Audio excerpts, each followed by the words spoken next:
d'accueillir celui qui a créé l'hôtel 4 étoiles Le Savoie, Sébastien Bazin, le président directeur général d'Accor. Tiens. Je ne sais pas lequel marche. Ah oui. Ah bah. Oui. Si, ça marche.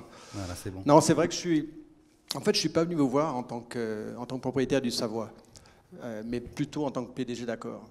Même si mon fils est là, et quand vous sortez, allez voir le Savoie, parce que ce risque, on l'a pris ensemble il y a 9 ans.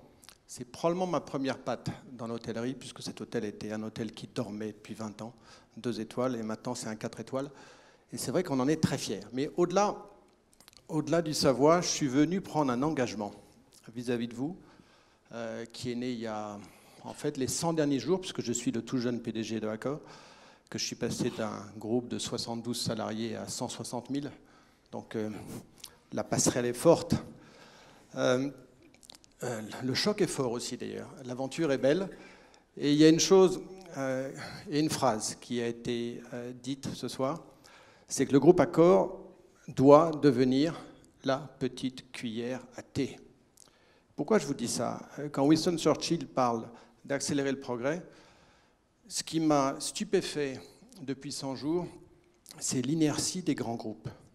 Et cette inertie des grands groupes, après avoir rencontré plus de 1000 collaborateurs dans je ne sais pas combien de pays en 3 mois, en fait, elle est due à une chose assez claire, assez triste, c'est que je crois que 80% des partenaires, des achats pris par le groupe Accor depuis maintenant 20 ans, ce sont toujours avec les mêmes. Ce sont les mêmes prestataires qui gagnent les mêmes appels d'offres depuis maintenant beaucoup trop longtemps.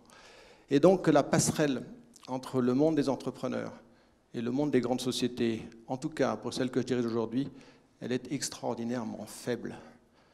Et donc si je veux qu'Accor, et c'est pour ça que j'ai sauté le pas, de passer du monde de la finance, où j'ai été là-bas pendant 25 ans, où je m'amusais comme un fou. J'étais dans un monde de yaka faucon, critique, et maintenant je suis dans le monde où il faut faire.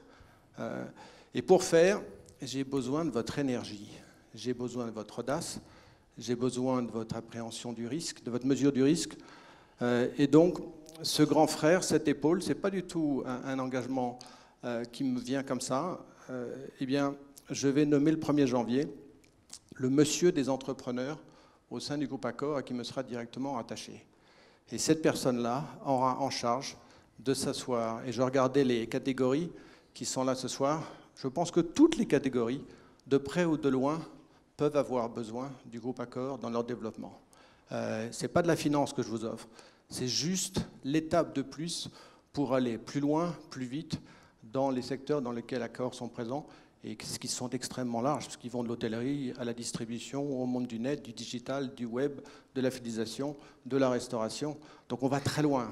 Ce grand frère, vous en avez besoin, et Accor a besoin de vous pour qu'on aille plus vite. On s'adapte beaucoup trop lentement à l'environnement dans lequel on est. Et puis la deuxième chose, qui est très importante aussi, c'est que je vous trouve extraordinairement courageux depuis les pigeons, tous ceux qui sont là et surtout les 3 nominés ce soir, parce que vous avez une voix qui porte, c'est-à-dire vous n'avez pas peur d'aller combattre un certain nombre de monopoles, vous avez des convictions très fortes, et je crois que si on veut changer la France, très clairement, il faut que le monde des entrepreneurs et le monde des grandes sociétés travaillent beaucoup mieux ensemble.